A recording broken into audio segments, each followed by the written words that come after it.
ఇంకా ముఖ్యమంత్రి గారు నిన్న మీరు చూశారు, ఆయన నియోజకవర్గం లగిచెర్లలో అది ఫార్మాసిటీ కాదు, అది ఇండస్ట్రియల్ ఎస్టేట్ అని మాట మార్చిండు. అబద్ధమాడడానికి సిగ్గుండాలి. నువ్వు ఇచ్చిన గెజిట్ నోటిఫికేషన్లు ఏముంది? జూలై 2024 19 జూలై 2024 నాడు లగిచెర్ల ప్రాంతంలో ఫార్మాసిటీ ఏర్పాటు చేస్తూ నీ ప్రభుత్వం గెజిట్ ఇచ్చింది. నువ్వేమో ప్రజలు తిరగబడితే ఇప్పుడు మెల్లగా మాట మార్చి లేలే అది ఇండస్ట్రియల్ ఎస్టేట్ అని మాట్లాడుతున్నావు. నువ్వు చూసుకో ఒకసారి, నువ్వు ఇచ్చిన గెజిట్ 19 జూలై 2024 నాడు ఫార్మాసిటీ ఏర్పాటు చేస్తున్నట్టు నువ్వు గెజిట్ ఇచ్చినావు. సరే, నిజాన్ని నిర్భయంగా ఒప్పుకో, తప్పయింది, నేను ఫార్మాసిటీకే ఇచ్చిన, నేను పొరపాటు చేసిన, ఆ ఫార్మాసిటీ గెజిట్ ను విత్డ్రా చేసుకుంటున్నా అని చెప్పి విత్డ్రా చేసుకో. తప్పును బహిరంగంగా ఒప్పుకుంటే ప్రజలు క్షమిస్తారు, బుకాయిస్తే ప్రజలు క్షమించరు. నువ్వు బుకాయించే ప్రయత్నం చేస్తున్నావు. 19 జూలై 2024 నాడు ఫార్మాసిటీ ఏర్పాటు చేస్తూ నువ్వు గెజిట్ నోటిఫికేషన్ ఇచ్చినావు. దాన్ని రద్దు చేయి, ఫస్ట్ దాన్ని విత్డ్రా చేసుకో. అది ఇండస్ట్రియల్ ఎస్టేట్ గా మళ్ళీ కొత్త గెజిట్ నోటిఫికేషన్ ఇస్తేనే అది ప్రజలు నమ్మేటువంటి అవకాశం ఉంటుంది. అయినా అక్కడ ప్రజలు ఏమంటున్నారు? అసలు నీ నియోజకవర్గంలో నిన్ను ఓటేసి గెలిపించిన ప్రజలతో మాట్లాడడానికి నీకు ఎందుకు అంత భయం? వెళ్ళు, ఆ గ్రామానికి వెళ్ళు, ఆ ప్రజలతో కూర్చో, ఆ ప్రజలతో కూర్చొని మాట్లాడు. పోలీసులను హంగు ఆర్భాటాలు లేకుండా ఆ ప్రజల దగ్గరికి వెళ్ళు, ఆ ప్రజలతో కూర్చొని మాట్లాడి వాళ్ళ సమస్యని పరిష్కరించు. కానీ పోలీసులను ఉపయోగించు, అక్రమ కేసులు పెట్టో నువ్వు బెదిరిస్తే నడవదు. ఏమన్నంటే కుట్రదారులు, అసలు కుట్రదారుడు నువ్వు. ఫార్మాసిటీ పెట్టి ఇవాళ ఇండస్ట్రియల్ ఎస్టేట్ అని మాట మార్చిన కుట్రదారుడివి నువ్వు. నిజానికి ఇవాళ నువ్వు తప్పు చేసినావు. ఒక ఎమ్మెల్యేగా నువ్వు వాళ్ళ దగ్గరికి వెళ్ళి మాట్లాడాలి, వాళ్ళతో చర్చించాలి. ఇలా వాళ్ళు ఏమంటున్నావు? నువ్వు తొండలు గుడ్లు పెట్టేయని అన్నావు. అక్కడ మహిళలు పిల్లలు వెళ్ళి బ్రహ్మాండమైన పచ్చటి పొలాలు చూపిస్తున్నారు. అంటే నీకు అవగాహన లేదా? ప్రజల్ని తక్కువ అంచనా వేసి అబద్ధాలు ఆడుతున్నావా? నీ నియోజకవర్గంలో ఆడ ఏం పంటమంటుందో కూడా నీకు అవగాహన లేదా? తొండలు గుడ్లు పెట్టే నువ్వు మాట్లాడితే పచ్చడి పొలాలు వాళ్ళు చూపిస్తున్నారు. అంటే ఈ రకంగా నువ్వు అబద్ధాలు మాట్లాడడంలో నువ్వు డాక్టరేట్ పొందాలి. నువ్వు ఏదైనా అబద్ధాలకు ఒక యూనివర్సిటీ ఉంటే ఫస్ట్ డాక్టరేట్ రేవంత్ రెడ్డికే వస్తుంది. ఏం మాట్లాడి మొన్నటిదాకా? కాళేశ్వరం ప్రాజెక్టు కూలిపోయింది, 1,00,000 కోట్లు వృధా అయిపోయినాయని గోబల్స్ ప్రచారం చేశారు. గోరంతలు కొండంతలు చేసి ప్రచారం చేసిండ్రు. నిన్న మొన్న ఏం మాట్లాడుతుండు? నిన్న మాట్లాడుతుండు ఆయన, కాళేశ్వరం నుంచి 20 టీఎంసీల నీళ్లు హైదరాబాద్ మంచినీళ్ళకి తీసుకుపోదాం, డిసెంబర్ 1st వీక్ లో టెండర్లు పిలవాలంటుండు. మరి కాళేశ్వరం కూలైపోయి 20 టీఎంసీల నీళ్లు హైదరాబాద్ ఎట్లా తీసుకుపోతా అంటున్నావు రేవంత్ రెడ్డి? నువ్వు మొన్నటిదాకా కాళేశ్వరం కూలైపోయింది, మొత్తం 1,00,000 కోట్లు నీళ్ళలో గంగలు కలిసినాయి అన్నావు. నిన్నేమంటుండు? కాళేశ్వరంలో అంతర్భాగమైన మల్లన్న సాగర్ నుంచి కొండపోచమ్మ సాగర్ నుంచి 20 టీఎంసీల నీళ్లు హైదరాబాద్ మంచినీళ్ళకి తీసుకుపోదాం, తొందరగా ఎస్టిమేట్లు ఫైనల్ చేయండి, వారం రోజుల లోపల టెండర్ పిలవాలంటుండు. వారం రోజులనే.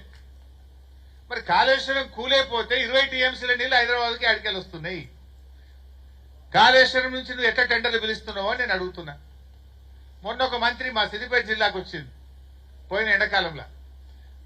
మన మల్లన్న సాగర్ ప్రాజెక్టు, రంగనాయక సాగర్ ప్రాజెక్టు దగ్గర పోయి గేట్లు ఎత్తి 1,00,000 ఎకరాలకు నీళ్లు విడుదల చేస్తున్నాము అని ఒక మంత్రి మాట్లాడింది. మరి కూలిపోయిందని రేవంత్ రెడ్డి అంటాడు. ఒక మంత్రి గారు వచ్చేమో కాళేశ్వరంలో భాగంగా రంగనాయక సాగర్, మల్లన్న సాగర్ నుంచి ఈ వేసవి కాలంలో 2వ పంటకు 1,00,000 ఎకరాలకు నీళ్లు విడుదల చేస్తున్నా అని ఒక మంత్రి గారు చెప్పారు. వ్యవసాయ మంత్రి మొన్న ఢిల్లీకి పోయి ఒక ఈ వ్యవసాయానికి సంబంధించినటువంటి సదస్సులో పాల్గొని గత 10 సంవత్సరాల్లో మా తెలంగాణ రాష్ట్రం అన్నపూర్ణగా ఎదిగింది, గత 10 ఏళ్లలో తెలంగాణలో ధాన్యం ఉత్పత్తులు బాగా పెరిగినాయని చెప్పిండు. వ్యవసాయ మంత్రి ఏమో 10 ఏళ్లలో తెలంగాణ అన్నపూర్ణ అయిందంటారు.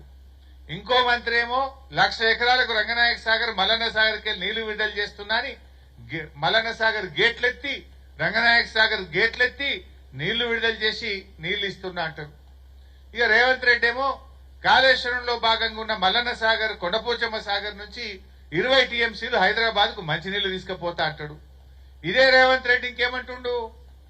మూసి పారిశుద్ధ్యాన్ని పారదోలడం కోసం కాళేశ్వరం ప్రాజెక్టు నుంచి 5 టీఎంసీల నీళ్లు తీసుకుపోయి మూసీ నదిని మొత్తం కూడా శుభ్రం చేస్తాం, గోదావరి జలాలను తీసుకుపోయి మూసీలో ఇడిస్తా అంటాడు. మరి కాళేశ్వరం కూలైపోతే మూసీకి 5 టీఎంసీల నీళ్లు ఆడికెళ్ళిపోతాయి. కాళేశ్వరం కూలైపోతే హైదరాబాద్ నగరానికి 20 టీఎంసీల మంచినీళ్లు ఆడికెళ్ళిపోతున్నాయి. కాళేశ్వరం కూలైపోతే మీ మంత్రి గారు రంగనాయక సాగర్ మల్లన్న సాగర్ నుంచి 1,00,000 ఎకరాలకు నీళ్లు ఇస్తా అని ఎట్లా చెప్తుండ్రు? అంటే దీన్ని బట్టి ఏమర్థమవుతుంది? అయితే కాళేశ్వరం కూలిపోవడం అబద్ధం, రేవంత్ రెడ్డి అన్ని గోబల్స్ చెప్పిండు, అబద్దాలు ఆడిండు అనేటువంటి విషయం అర్థమవుతుంది. ఏది నిజం ఏది అబద్ధం ఇప్పుడు ప్రజలకు అర్థమైతలేదా? నిజం నిలకడ మీద తెలుస్తుంది అన్నట్టు కాళేశ్వరంలో కేవలం 29 కాంపోనెంట్లలో ఒక కాంపోనెంట్ లో 2 పిల్లర్లు మాత్రమే పోయినాయి. 29 కాంపోనెంట్లలో మేడిగడ్డ అనేది ఒక కాంపోనెంట్. ఆ మేడిగడ్డలో 156 పియర్స్ ఉంటే అందులో కేవలం 2 పియర్స్ మాత్రమే పోయినాయి. దానికి నువ్వు గోరంతలు కొండంతలు ప్రచారం చేసి గోబల్స్ ప్రచారం చేసినావు. ఇలా మల్లన్న సాగర్ ఇంటాక్ట్ ఉంది, రంగనాయక సాగర్ ఇంటాక్ట్ ఉంది. ఇప్పుడు యాసంగి పంటకు అన్నపూర్ణ నుంచి మిడ్ మారేరు నుంచి ఇవన్నీ పారే నీళ్లు కాళేశ్వరంలో భాగం కాదా? రేపు యాసంగి పంటకు నీళ్లు ఇయ్యమా? ఈ రకంగా అబద్దాలు మాట్లాడుతున్నారు. ఇవాళ సగం తెలంగాణకు మంచినీళ్లు కూడా కాళేశ్వరంలో భాగంగానే పోతా ఉన్నాయి, సాగునీరు కూడా పోతా ఉంది. ఎస్ఆర్ఎస్పి స్టేజ్ 2 కూడా 3-4 పంటలకు కాళేశ్వరంలో భాగంగానే నీళ్లు ఇచ్చాం. అంటే రేవంత్ రెడ్డి ఎంతసేపు అబద్దాలు. నువ్వు ప్రతిపక్షంలో ఉన్నప్పుడు అంటే మోసం చేసినావు, ఇవాళ అధికారంలో ఉన్నావు. అబద్ధం ఆడినా ప్రజలు నమ్మే పరిస్థితి లేదు. ఇవాళ నీ రంగు బయటపడ్డది, నిజాలు ప్రజలకు అర్థమైతా ఉన్నాయి. అన్ని విషయాలు కూడా ప్రజలకు అర్థమవుతుంది. ఇలా ఏది నిజం అనేది ప్రజలకు అర్థమైంది కదా. కాళేశ్వరం కూలేకపోతే మూసీకి కాళేశ్వరం నీళ్ళు ఎట్లా పోతాయి? కాళేశ్వరం కూలేకపోతే హైదరాబాద్కి 20 టీఎంసీల మంచినీళ్ళు ఎట్లా పోతాయి? కాళేశ్వరం కూలేకపోతే నువ్వు ఈ 1,00,000 ఎకరాలకు మన కాలువల కింద నీళ్ళు ఎట్లా ఇచ్చే ప్రయత్నం చేస్తున్నావు?